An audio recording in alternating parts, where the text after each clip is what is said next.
Hello, my real estate investor friends. So there's two things that we need as real estate investors to help sellers actually want to move forward with us. I'm going to keep this really short and sweet.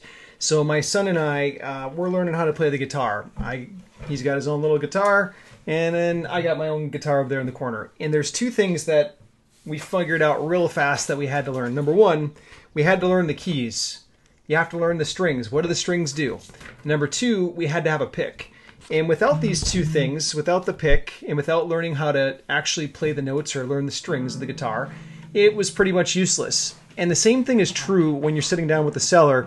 If you don't have these two things, you need to have confidence, number one. I'll get to number two in just a moment, but confidence, number one. According to Zeddy.com, they actually said that the folks that close the most deals, they use a series of words that I want to help you learn right now. I want you to insert these as part of your vocabulary when you're working with sellers. Okay, the words went like this. This is from Zeddy.com. They said the most successful sales closers are using confidence boosting lingo like definitely, certainly, and absolutely. Okay, definitely, certainly, and absolutely. So those are what the most successful closers are using right now. Now, I'm not trying to say the word closer as in this like high pressure closing environment. It's nothing like that. When you're sitting down with the seller wants to know that you're a real human being. They want to know that they can trust you. They're making one of the biggest financial decisions they've ever made in their life, possibly even the biggest they've ever made in their life. Think about that. I mean, right now, where do most people put most of their money?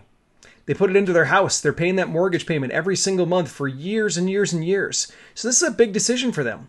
So this doesn't have to be some high pressure closing environment. In fact, when I just got done meeting with the seller 3 days ago, it was the furthest thing from high pressure. When I walked in the door with the seller, the first thing that I said is, hey, Mr. Kong, whether this works or it doesn't work, it's okay.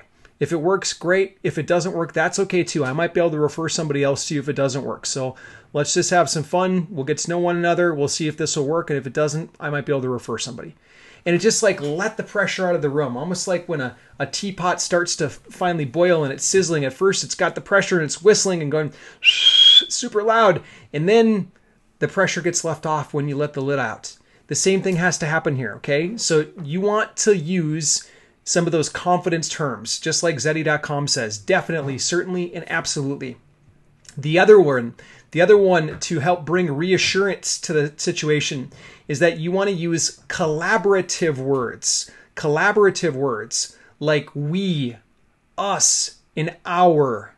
Okay, something like, hey, Mr. Seller, when we work on this together, this is how we're going to come to the finish line. This is how our group will get there together with you. Things like that. So you want to use collaborative terms like that. Help the seller know that you're not sticking them on their own island all by themselves. Let them know that you're there to support them, that you're there to help take them from the situation that they're in today to the situation of happiness. They get to sell their property. They get to move on to their next step in life, whatever that is. So no different than the guitar needs the pick. To be able to play this, you need the pick. Well, you should have the pick anyways. And you should really know the notes, understand it. Us as real estate investors, we have to have those same things. We need that confidence and reassurance. And we can get those using those collaborative words. And then the other words, basically to let them know that we are confident that we can help them. Definitely, certainly, and absolutely. Okay, hope you've enjoyed this message. If you could do me a big favor, I read every single comment on here. If you've got a question or a comment, go ahead and write it there. And then the bigger one for me is press that subscribe button. Hit the subscribe button so then you'll get more messages just like this to help you increase your closing rate, to help you get better sitting down with sellers, to help you become an ethical, good person that's buying houses, creating win-win situations that are out there. All right, we'll check you again soon. Thanks. Bye.